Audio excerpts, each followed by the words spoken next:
আজকে আমি এসেছিলাম কলকাতায়, আর কলকাতায় আমি রাজুদাকে টক্কর দিতে নিয়ে চলেছি পকেট পারাঠা নয়, মানি ব্যাগ পারাঠা।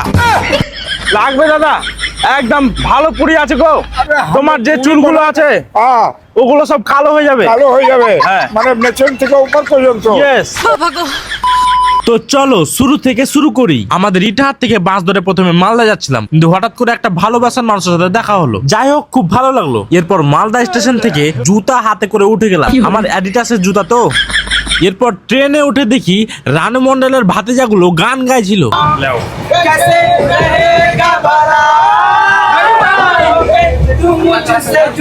এদের গলার সুর শুনে আমি পা তালি মেরে দিলাম। আমি এবার গাজি থামো, গাব আমি একটা।